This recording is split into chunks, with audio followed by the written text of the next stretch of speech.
All protocols observed.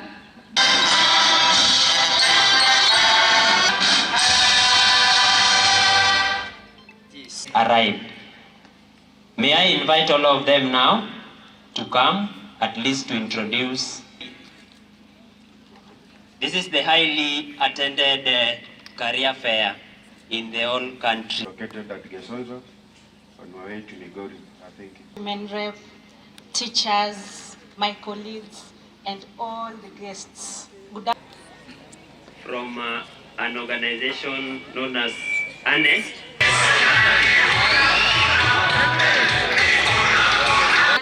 Maolde ndo hizo, mamishoni mingi. Stop that behavior.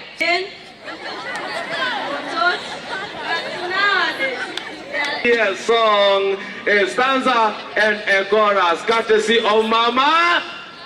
Me, I lost a student from Maseno University, William Mayenga, who was shot dead by police officers. Demonstrations are allowed under the Constitution of the Republic. It's allowed in Article 37.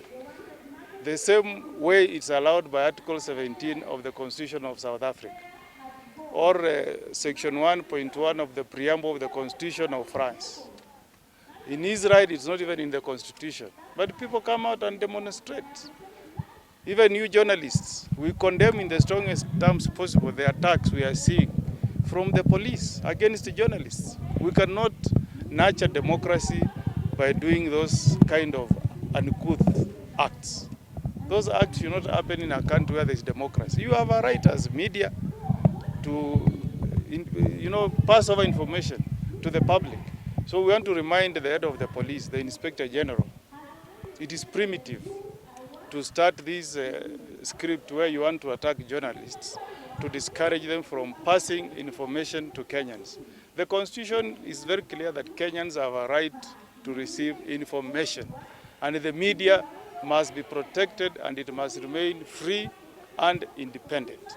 So nyinyi kesho mkitoka nje, kama kuna maandamano ambayo inafanywa ni maandamano ya amani ya kutetea maisha ambayo imeenda juu zaidi, na tunaomba serikali ipeane security ya kutosha.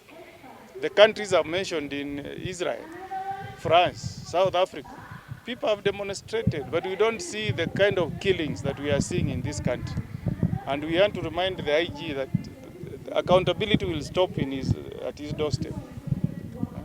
The person who was taken to ICC last time was the head of the police commissioner then, Ali.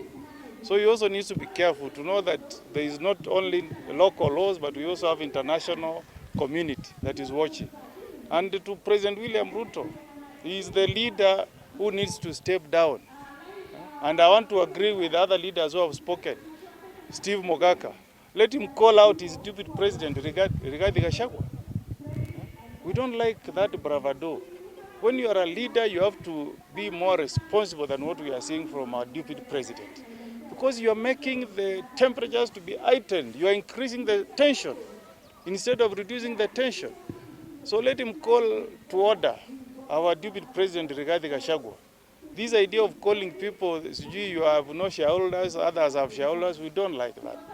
All of us are Kenyans, we all pay taxes, we all expect services from the government, and anywhere in the world, the government must take care of the poor. Even if you go to America, they take care of the poor.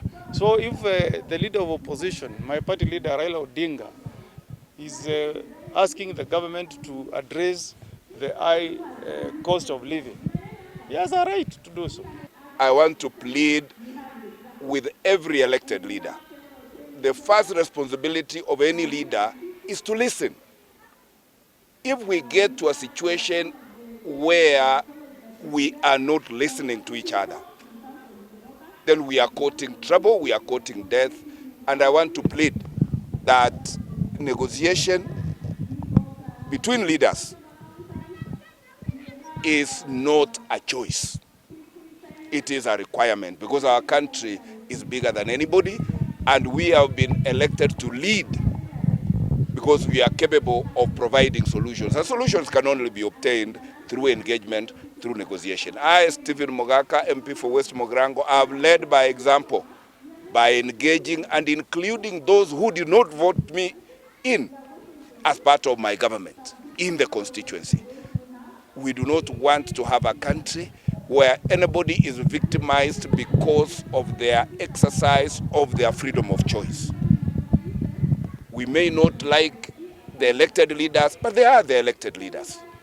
And our duty as elected leaders from the presidency to MCA is to listen. We may not agree with everything we hear, but we have a duty to listen.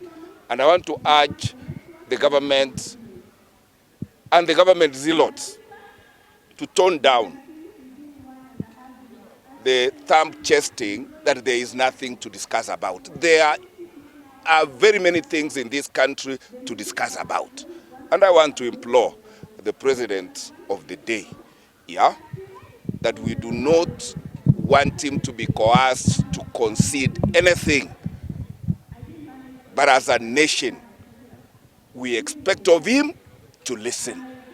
He has to listen to all citizens, those who agree with him and those who do not. We had teachers from various institutions. The message for teachers to leaders is that we end the demonstrations so that our learners cannot be affected as when we had the COVID-19, which made them have their classes prolonged.